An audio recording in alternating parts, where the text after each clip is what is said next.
DOJ and NAR trade jabs. We have an updated report on work from home, all that and more on This Week in Real Estate.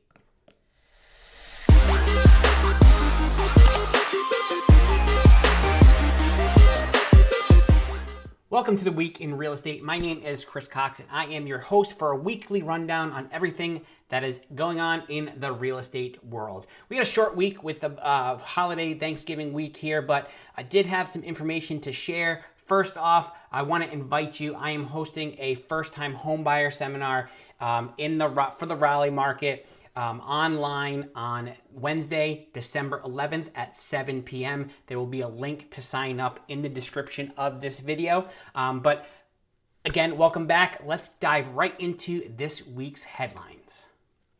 So welcome to the Week in Real Estate for November 29th, 2024. Again, with the short week, we don't have a ton of stuff going on in the market as most markets were closed for the holiday on Thanksgiving. But we do have our weekly statistics to go over and a few things in the headlines. So first off, let's talk about work from home numbers have been released. So one of the resources that I use for my real estate news is Resi Club, and they released this week a report on the top 40 metro markets in the country and those work from home numbers. So as you would expect, numbers significantly rose between 2019 and 2021 from a 5.7% of the population from workforce working from home in 2019, jumping all the way up to almost 18% in 2021. And then we have seen a little bit of a decrease in that over the past few years. And in fact, 39 of the 40 metro markets, as you see from this graph here from Resi Club, have reduced over that time, all the way from 32% in Austin down to 23%. We've got Raleigh, still the second highest work from home market at 25% there, but 39 of the 40 America's largest metro housing markets reduced opportunities for working from home. Now, what does that mean for the real estate market? Well, it means that some of those areas that saw a huge jump in values over the past few years with the increase in popularity of work from home means that they may start seeing some struggles. And in fact, you're already starting to see some of those struggles in the housing market. In Austin, Texas is one of those areas that has starting to see a downturn. You're seeing increased inventory in some of those kind of the outlying areas are the ones that are going to be hurt first, because people are moving back to more of the metro areas because they don't have that opportunity. Because what you saw after COVID is you saw people that were able to kind of spread out a little bit, because if you only had to go into the office once a month for a meeting, you could get out of the suburbs and into what they call the exurbs, which are just the next layer out, because you had those remote work opportunities.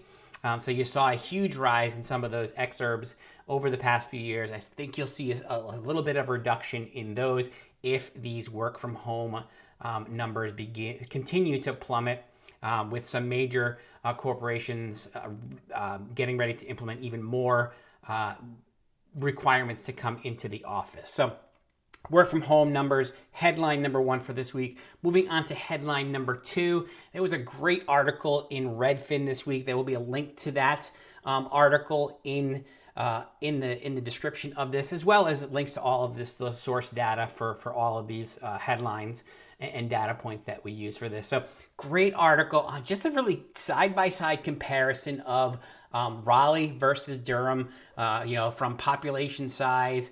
Raleigh is a much bigger metro area with 465,000 people, as opposed to Durham, still a pretty good sized metro area, but only 285,000 residents as of the 2020 census. So a great side-by-side comparison. It goes from, cost of living, whether you're purchasing or renting. It also takes a look at the cost of the housing market, the work market, who are your top employers in both of those areas. So great article. If you're considering a move to either one of these areas, I would definitely take a look at that article, and then I'd be happy to help you out if you're ready to dig a little further into either one of those markets to see if they are right for you for a move. So great article from Redfin. Again, link to that in the description. And then the third headline that we're going to talk about this week, I switched it up here last second. We were going to talk about Wake County schools, and they finalized their plans for 25-26 with some new updates. I'll save that for another video in a couple weeks. But right before we got ready to record this video, the new conforming limits for Fannie Mae loan limits came out, and that new number for 2025 is going to be $806,500, and that is going to be for your maximum baseline loans for 2025. This is important because this continues to go up and allow more people to continue to afford the higher markets without having to look at jumbo loans. So this is an increase from 2024, which was at $766,000, so a $40,000 or so increase, which means that it's $40,000 less potentially that someone needs to put onto a mortgage to avoid going into a jumbo mortgage. That means it's $40,000 more they can potentially put back into the economy to help the economy stay strong. Just for point of reference, this is up from from 2020. It was $510,000, $510,400. So it's significantly up, about 58% over the course of the past 5 years, which is kind of in line with what real estate has done in many of the markets for those last 4 to 5 years. So this is for really the 48 states. It goes up higher for some outlying islands: Hawaii, Guam, Alaska. Alaska is not an island, but it has a higher limit. I want to say it's like 1.2 million for that. I don't work in those markets, so I wasn't as focused on that. But those are the three headlines for this week. Again, kind of a light news week from a headline perspective. But what I did want to talk about is this ongoing sparring match for my weekly rant between the NAR and the Department of Justice. If you haven't been following the real estate news over the past couple of years, there has been a lawsuit that has been brought by some some plaintiffs in Missouri against an antitrust kind of and price fixing lawsuit in real estate. They had reached a settlement. That settlement and the changes to the industry went into effect for that settlement in August of this year. And then 2 days before the settlement was to be approved by the judge, the Department of Justice kind of came in and said, hey, we don't think that this solves the underlying cause or the root cause of the potential for antitrust lawsuits coming out of there. And we don't think that necessarily requiring buyer agreements is in a competitive nature. So they came out 2 days before the judge ruled. The judge finally ruled and agreed that the settlement is finalized. So the $418 million settlement and the terms of that settlement was finalized by the judge, despite the Department of Justice coming in and saying, hey, submitting a letter of interest in this, saying, hey, we don't necessarily agree with the settlement here. Judge still goes ahead and grants the settlement and approves the settlement. Then the next day, the National Association of Realtors current president, Kevin Sears, issues a memo to all of the membership of that saying, hey, settlement has been approved. Congratulations. This is, we're still going to fight for the best interest of our members and what we feel is the best interest for the public. Very kind of nice letter comes out. And then, 10 hours later or so, a very scathing jab comes out at the DOJ, basically saying how inappropriate this was.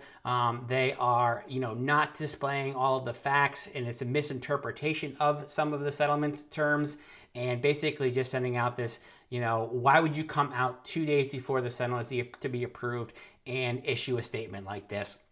you had all this time to issue the statement. Why wait until 2 days before? So some jabs back and forth there between the DOJ and AAR. And I'm sure still more to come out of this, but just my little rant for this week about, ongoing battle between the NAR and what is going to be really an outgoing Department of Justice. So will this all subside in January when a new office takes over the Department of Justice? And then who knows what the DOJ is going to look like in the future there, but just some interesting jabs on the way out. So that's my rant. Hope you're still here. If you are still here, thank you so much for taking a listen or a watch to this video. Let's get into the weekly national statistics, and then we'll dive into the local statistics here for the market that I work in, the Raleigh Triangle. So let's take a look at some of these statistics. So national numbers for the week ending 11/23. We have 719,055 listings. That is down a little bit from the week before of 722,000, yet it is still significantly higher than the same week year over year, which was 565,000, up 27%. But again, for a frame of reference, this is still significantly below, like 50% below what these numbers were back in as of like 2015 and 2016. So national statistics for active listings. Let's take a look at the statistics for number of new listings. So this is the new listings the week of this November 15th through the 22nd or 23rd, 16th through 23rd. Up 9.5% from the same week the year before. And then up from 2022, which was kind of really towards the low of where inventory was at, was in that 2022 timeframe. So we do anticipate that kind of the peak of this, a good, healthy inventory market is going to be probably between 80,000 to 110 in your peak months, in your spring peak months. So keep an eye on these as they return to a more normalized market. But we are still in many parts of the country. We are still seeing a seller's market in many price points and in many markets. Now, of course, your individual market will vary. But these are national statistics. The third slide is the number of pending sales. So this is good news for the overall condition of the market. We saw an uptick of 11.7% in the same week the year before. I'll add a little asterisk to that here as kind of where Thanksgiving falls. You'll see, some different numbers based on where Thanksgiving week falls. But a healthy number of 331,000 pending sales out there.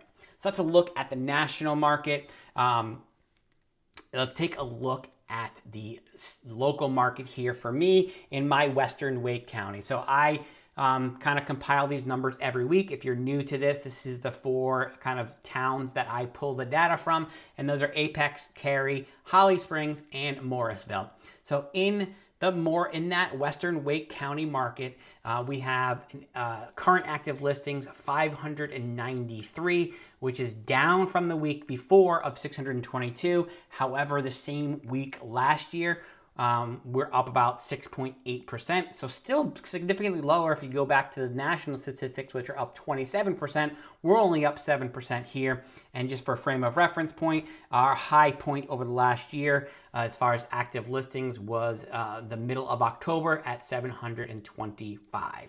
Let's take a look next at new listings. So new listings, the week ending 11/23. I didn't update the slide here. 66 new listings. That is down from the week before at 77 new listings. This same week last year, there were only 15 new listings. Again, that was the week of Thanksgiving, so definitely a little asterisk on that. Let's take a look at kind of the overall markets, at overall month when we get to the end of November, kind of to see what the comparisons are at.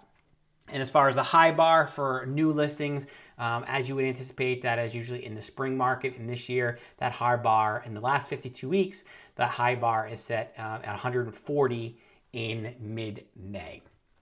And then rounding off the local statistics, let's take a look at the pending sales. So these are new pending sales. This is not total pending. These are just the ones that went under contract this week. Again, mistake on the slide. This number is for the week ending 11/23. We saw a number of new pendings of 82. That is up from the week before at 66. And this same week last year, again, 41 because of the Thanksgiving week. And we saw a high in April of this for their 52-week high of 117. So always important to take a look, I feel, at the national statistics as well as the local market statistics. See where they align, see where we see some local trends that are different. Combine that with some of the news that's going on, and you have a great picture of what is going on with the real estate market. But there is two more sets of data that we want to take a look at to kind of see where the real estate market will be going. And we take a look at these every week on the Week in Real Estate as well. The first one is going to be our mortgage minute. So good news for mortgage rates this week. We saw a pretty significant drop as far as, kind of from where we saw post-election. They spiked kind of at a 7.04 last week. They're 6.92 as of Wednesday of this week. The market was closed on Thursday, so it's one less day of data. 6.92 is the Mortgage News Daily Index number, so that's a composite kind of what we're seeing out there. Those are not by any stretch of the imagination intended to be what you would qualify for. Different lenders have different programs going on all the time, but that's a composite index that gives us a great frame of reference for the market overall. 1 week ago, we saw 7.04. This same week a year ago, we were at 7.32, so about 0.4, so almost a half a point lower than they were a year ago. We saw a 52-week high, a low of 6.11, and a 52-week high of 7.52. Now, that's great news for the mortgage market. Last kind of data point that we need to take a look at to get that total picture of where the market mortgage rates may be going, and that is the 10-year Treasury. So the 10-year Treasury bond is at 4.24 as of 11/27 of this week. Again, I must have just fallen asleep updating the dates on my slides. 4.24, which is significantly down. Great news for the mortgage potential for mortgage rates, as that has dropped from 4.4 a week ago, 4.27 a year ago. So we're kind of very same kind of place as a year ago, the same exact week.